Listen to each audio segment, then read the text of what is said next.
Hi dear students, मैं संतोष कुमार प्रयागराज से स्वागत है आप सभी का ऑक्सी कोचिंग के एक और वीडियो में। आज की वीडियो में हम प्रश्नावली 10.3 के क्वेश्चन नंबर 1 को सॉल्व कर रहे हैं। वैसे इसी वीडियो में हम दूसरे क्वेश्चन को भी सॉल्व कर देंगे। पार्ट ए का ये वीडियो है और राजीव प्रकाशन की बुक से सॉल्व कर रहे हैं, जैसा कि आपको पता ही है। तो अगर आप इस प्रश्नावली के सारे पार्ट के वीडियो देखना चाहते हो तो आप डिस्क्रिप्शन को चेक कर लेना, सारी वीडियो की लिंक मिल जाएगी।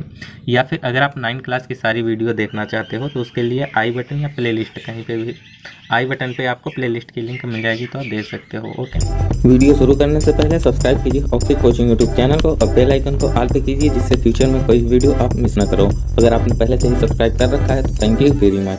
ओके, तो बढ़ते हैं क्वेश्चन पे।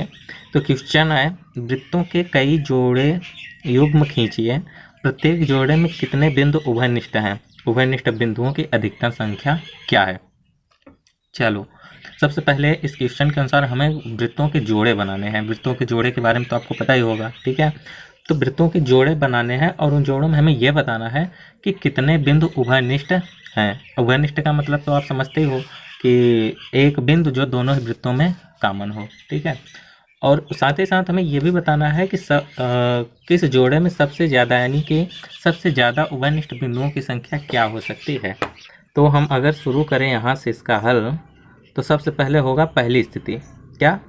पहली स्थिति में होगा कि निम्नलिखित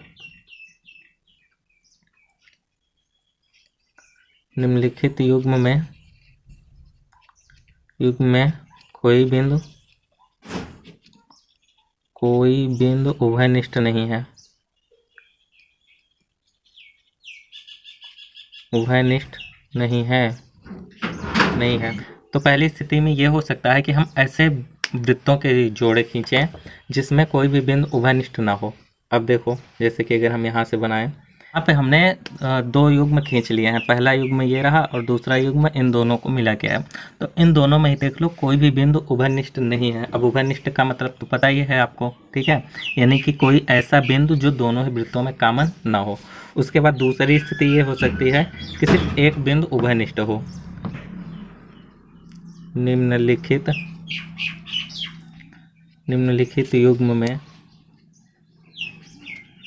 में एक बिंदु उभयनिष्ठ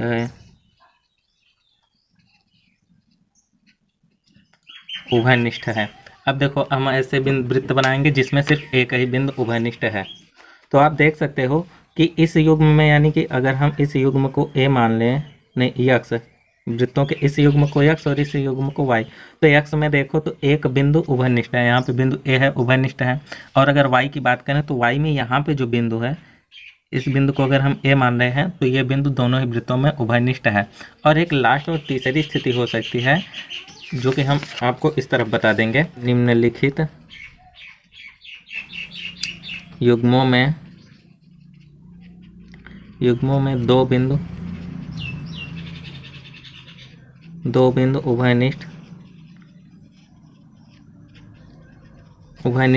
हैं। यहाँ पे आप गौर करो, वृत्तों के इस युग्म में केवल दो बिंदु, एक बिंदु ए और एक बिंदु बी, केवल दो ही ऐसे बिंदु हैं जो दोनों ही वृत्तों में उभयनिष्ठ हैं। में एक क्वेश्चन और था कि उभयनिष्ठ बिंदुओं की अधिकतम संख्या क्या है। तो हम यहाँ पे लिख सकते हैं कि उभयनिष्ठ बिंदुओं की अधिकतम संख्या सिर्फ 2 है।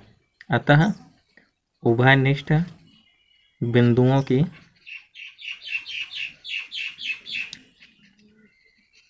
की अधिकतम संख्या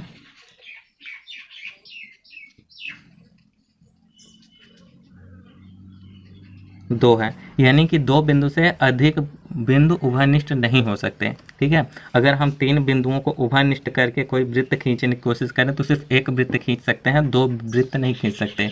तो वैसे भी 3 बिंदुओं से सिर्फ और सिर्फ एक ही वृत्त खींचा जा सकता है, और 3 से ऊपर जो भी बिंदु ले लो, सिर्फ और सिर्फ एक ही वृत्त खींचा जा सकता है। सो बस यहाँ पे पहले क्वेश्चन का हल समाप्त होता है। तो देखो, हम आपको एक बार फिर से बता दें कि पहली स्थिति जिसमें कोई भी बिंदु उभयनिष्ठ नहीं है, दूसरी स्थिति जिसमें सिर्फ एक बिंदु उभयनिष्ठ है, और तीसरी और लास्ट स्थिति है कि जिसमें 2 बिंदु उभयनिष्ठ हैं। इस स्थिति में क्या होगा कि वृत्त एक दूसरे को परस्पर प्रतिच्छेद करते हैं, ठीक है। और आपको पता ही है कि अधिकतम सिर्फ 2 ही बिंदु हो सकते हैं। तो यहाँ पे पहले क्वेश्चन का हल समाप्त होता है। बढ़ते हैं दूसरे क्वेश्चन पर। दूसरा क्वेश्चन है, मान लीजिए आपको एक वृत्त दिया है, एक रचना इसके केंद्रों को ज्ञात करने के लिए दीजिए। यानी कि देखो, हमें एक वृत्त दिया गया है और हमें उस वृत्त का केंद्र ज्ञात करना है। तो आइए देखते हैं कि हम किस तरीके से ज्ञात कर सकते हैं। तो देखो स्टूडेंट, यहाँ पे एक वृत्त है, इस वृत्त का फिलहाल हमें केंद्र नहीं पता है। क्वेश्चन में भी ऐसा ही था कि एक वृत्त आपको दिया गया है और आप उसका केंद्र ज्ञात कीजिए। अब देखो, हमें इसका केंद्र ज्ञात करने के लिए हम सिंपल क्या करेंगे कि इस वृत्त में दो जीवा खींच देंगे। सिंपल, दो जीवा की लंबाई छोटी बड़ी हो सकती है, एक ही स्थान से भी हो सकती है, लेकिन हम दोनों जीवाएं अलग अलग खींचेंगे। ओके, यहाँ पे दूसरी जीवा खींच देते हैं। तो यहाँ पे हमने दो जीवा खींच दी, जैसा कि आप देख रहे हो। इसे हम नाम दे दें ए बी, ऐसे सी डी। अब हम सिंपल इन दोनों ही जीवाओं का लंब समद्विभाजक कर देंगे। अब लंब समद्विभाजक करना आई होप कि आपको पता होगा। यानी सिंपल देखो क्या करेंगे, हमें सी डी का लंब समद्विभाजक करना है, तो हम सी डी को बिंदु सी से एक चाप लगाएंगे जो कि आधे से अधिक दूरी होनी चाहिए। सी डी की आधे से अधिक दूरी होनी चाहिए। तो देखो कुछ इस तरीके से, तो यहाँ पे देखो आधे से अधिक दूरी है, ठीक है। अगर हम इसे यहाँ से चाप लगाएं यहाँ पे, ओके, उसी तरीके से हमें इधर भी चाप लगाना पड़ेगा। सिंपल, अब हम सिंपल क्या करते हैं, डी से भी चाप लगाते हैं, बिंदु डी से। तो ये तो यहाँ पे कटा और इसे यहाँ पे काटा। फिलहाल ये नहीं कटा, अगर हम इसे थोड़ा आगे बढ़ाएंगे तो एक यहाँ पे कटेगा और यहाँ पे कटेगा। सिंपल, तो हम इन दोनों को आगे मिला देंगे, ठीक है। एक लंब समद्विभाजक रेखा हमने खींच ली। इसी तरीके से हम ए और बी का भी लंब समद्विभाजक करेंगे। ए बी और सी डी का लंब समद्विभाजक कर दिया। अब ये जो लंब समद्विभाजक रेखा हैं वो बिंदु ओ पे मिलते हैं, एक दूसरे को बिंदु ओ पे मिलते हैं। ए बी का भी लंब समद्विभाजक रेखा और सी डी का भी लंब समद्विभाजक रेखा एक दूसरे को ओ पे मिलते हैं। अब यही जो बिंदु ओ है, यही इस वृत्त का केंद्र है, ठीक है। अब तो आप ज्ञात तो कर लोगे कि कहाँ पे केंद्र है। अब हम इसकी रचना करेंगे। यहाँ से अगर हम स्टार्ट करें इसका रचना, तो सिंपल हमें कुछ बातें लिखनी पड़ेंगी। हम यहाँ पे लिखेंगे कि दिए गए वृत्त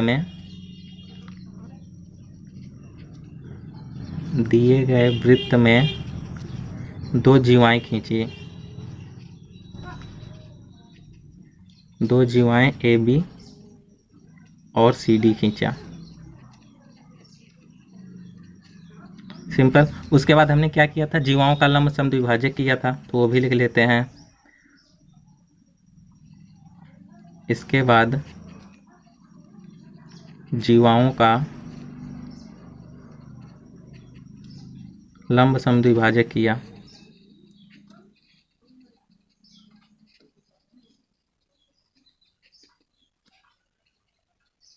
लंब समद्विभाजक किया। अब लंब समद्विभाजक करने के बाद हमने क्या किया था कि ये दोनों ही लंबार्धक, जो ये लंब समद्विभाजक रेखा हैं, ये एक दूसरे को बिंदु ओ पे मिलते हैं। हालांकि ये पेंसिल से बना रखा है तो ज़्यादा डिटेल में नहीं दिख रहा है, लेकिन यहाँ पे बिंदु ओ पे मिल रहे हैं। तो हम यहाँ पे ये लिख देंगे कि दोनों लंब समद्विभाजक रेखाएँ, दोनों लंब समद्विभाजक रेखाएँ एक दूसरे को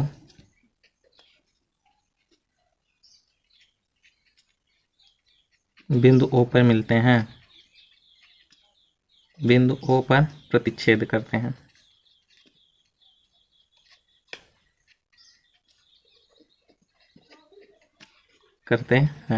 अब ये जो बिंदु ओ है, यही इस वृत्त का केंद्र है, ठीक है।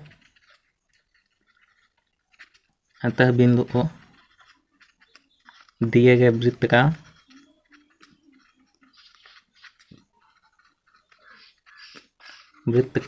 केंद्र है। तो देखो यार, यहाँ पे रचना करने के लिए बोला था, सो हमने यहाँ पे आपको करके दिखा दिया है। तो इसी के साथ ही इस वीडियो को भी यहीं पे समाप्त करते हैं। आई होप कि आपको इस वीडियो में बताया गया क्वेश्चन डिटेल में समझ में आ गया होगा। सो अगर आपको कहीं पे भी क्वेश्चन समझ में प्रॉब्लम हुई तो यार कमेंट बॉक्स में ज़रूर बता देना। मुझे नहीं लगता कि आपको प्रॉब्लम हुई होगी। सो फिलहाल समाप्त करते हैं आज की इस वीडियो को। कहीं पे मिलेंगे आपसे नेक्स्ट वीडियो में क्वेश्चन नंबर 3 को सॉल्व करते हुए। तब तक के लिए बाय बाय, टेक केयर, ख्याल रखना अपना, बाय बाय।